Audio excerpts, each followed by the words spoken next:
Aftens hovedpersoner bor her i Hasselær i dette boligkvarter, hvor de har boet i omkring 60 år. Hvis det ikke var nok, så har de også arbejdet lige omkring 100 meter herfra. Velkommen til Kender du typen?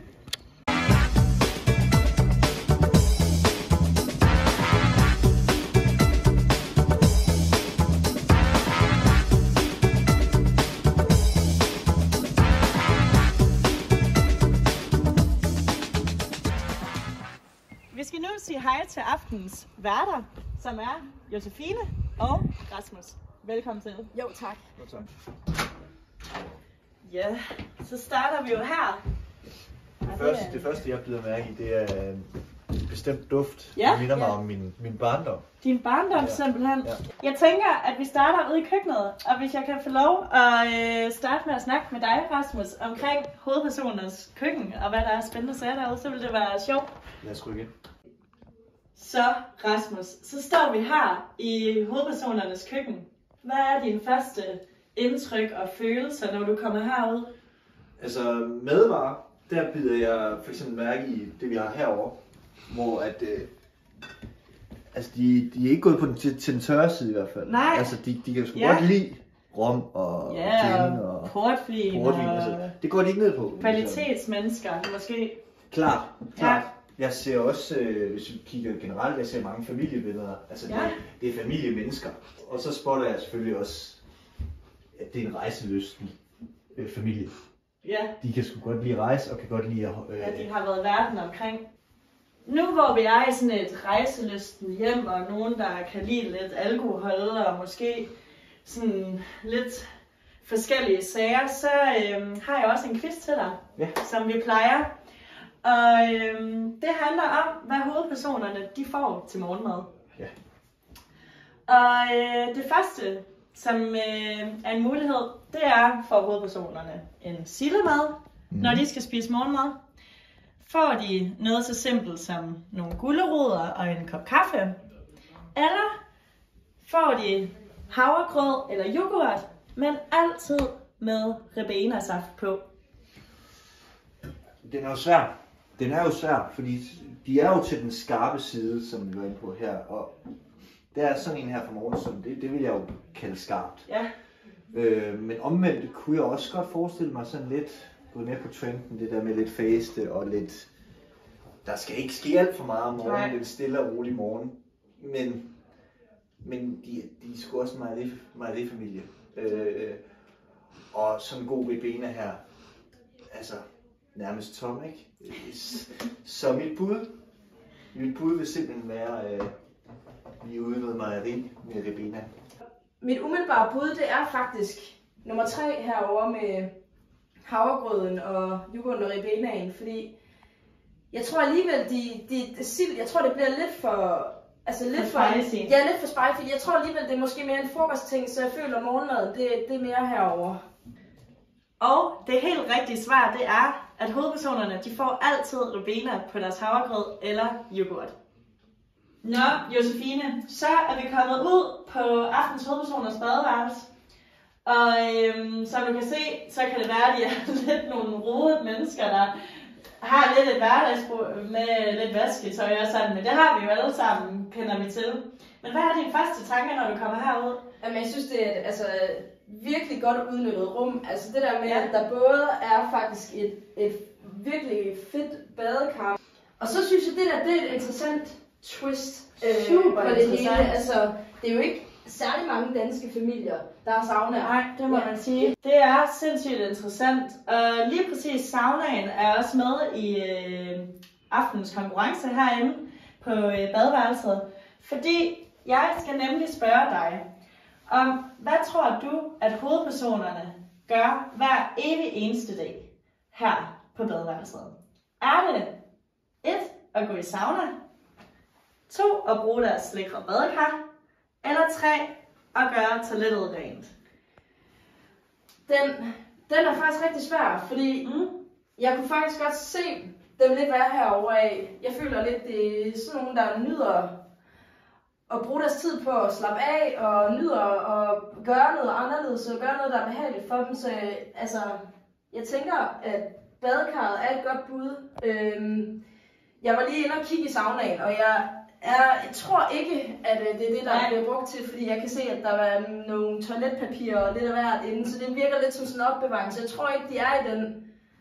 I og med, at de har et spejl og toiletpapir stået derinde, så vil jeg udelukke den. Så kunne jeg godt forestille mig, i de tidligere dage, da de også havde solarie, at de brugte deres badekar. At det ligesom var solarie-badekar. Så du skyder hovedpersonen til at være nogle ældre mennesker? Ja, det vil jeg umiddelbart. Altså, du kan jo godt se, den er ikke bygget i går, den her sauna. Nej. På trods af kvaliteten, ikke? Men nej. Så i deres yngre dage var der badekar, solarie. Ja. Men nu tror jeg simpelthen, at det er toilettet og hygiejnen, der ligesom tæller. Det tror du simpelthen? Hvor jeg også tror, det er manden, der træder i karakter herude og tager ansvaret for det. Duft lidt, altså en ren aura, altså sådan i det hele, så jeg tror alligevel, jeg går med, at han eller hun gør toilettet rent hver dag. Ja, og det kan jeg så fortælle dig, det er også det helt rigtige svar. Fedt. Så aftens hovedperson er nemlig utrolig renlig med sit toilet, og han havde fundet en helt speciel toiletkrans i normal, som han havde søgt efter i lang tid. Og der blev han meget glad, da han fandt den. Altså, det er jeg glad for. Ja, det går så godt i dag. Det gør det. Godt. Rasmus og Josefine. Nu introducerer jeg til hovedpersonernes sådan vanlige rammer. Det er i hvert fald her, de har forklaret, at de ofte sidder om aftenen og ser fjernsyn og læser bøger. Og derfor så har vi også fundet nogle af hovedpersonernes børnebørn. Og hvis I har, og de har simpelthen valgt at sætte sig lige præcis, som I kender jeres farmor og farfar. Hvor farmor sidder her, og farfar sidder over med fjernbetjening i hånden og ser noget fodbold. Og jeres bedste forældre... Hvad sker der? Hvad sker der nu? Det var da mærkeligt, at det sådan banker på. Nå, der kommer simpelthen en gæst på besøg mere nu. Det er ikke lige en del af planen, det her, men... Ja, hej, hvem er du? Jeg er et barnebarn her, så jeg har hørt en lille fugl synge om, at der er nogen, der mangler nogle CD'er, som nogen har lånt til en historie. Vi er lige i gang med at filme Kender du typen, men jeg tænkte, der er gået et par år nu, måske et år 10, om de ikke vil have dem tilbage nu. Ej, men fantastisk, men nu hvor vi har set mig at spørge, hvad det er for nogle CD'er, du har lånt. Ja, men det er noget, mit oldefar han har lavet omkring 2. verdenskrig, hvor han ligesom fortæller om hele hans oplevelse. Spændende, og dem fandt du simpelthen lige derhjemme? Nej, jeg fandt den faktisk oppe ved et koldt hus oppe i Aalborg. Min onkel et koldt hus? Ja, koldt hus, meget koldt hus. Vi snakker 14-13 grader eller sådan noget, max. Godt. Nu har vi været rundt i aftens hovedpersoners hus, og vi er nu nået til at skulle gætte, hvem det er, der bor her. Aftens første valgmulighed er Kjeld og Hilda Haik. Ægteparret slog deres musikalske evner sammen i 1976 og siden da udgivet adskillige plader. Aftens anden mulighed er også 2 danske kulturpersonligheder. Det er nemlig René Toft Simonsen og Thomas Helmig. Forfatteren René Toft Simonsen er nok mest kendt for børnebogsserien Karls Kabale.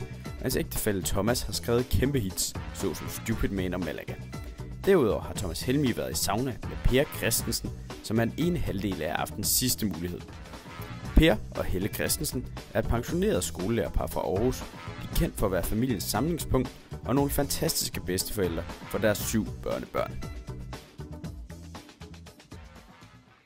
Godt. Og efter I har fået budene på, hvem det er, der kunne bo her, hvem er jeres første indskydelse så? Jeg var jo inde på Kjeld og Hilda, så man kunne jo godt være tilbøjelig til at gå den vej. Men hvad jeg ved, så er der ikke finske aner i Kjeld og Hilda, og det var jeg inde på i forbindelse med saunaen. Ja. Generelt så, ja, det skriger sgu Per og Helle. Det skriger på Per og Helle? Det gør det. Gør det. Og hvad tænker du, Josefine? Jamen, jeg synes, det er svært, fordi jeg synes, det er 3 rigtig gode bud. 3, der faktisk godt kunne bo i det her hus her.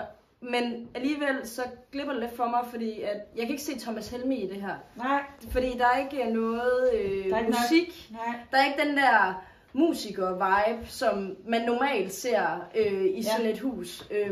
Også det der med, at det kan godt være lidt lidt anderledes, lidt freaky på en eller anden måde. Man prøver lidt nogle andre ting af, og det her det er meget klassisk stilet. Ja. Jeg kunne selvfølgelig godt se René lidt i, at der er rigtig mange bøger, har jeg lagt mærke til.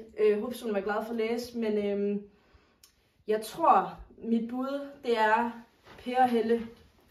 Jeg kan se dem bedst i det her hus. Per og Helle. Og jeg kan glædeligt fortælle jer, at det er Per og Helle, der bor her. Så I har begge to rigtigt for i aften.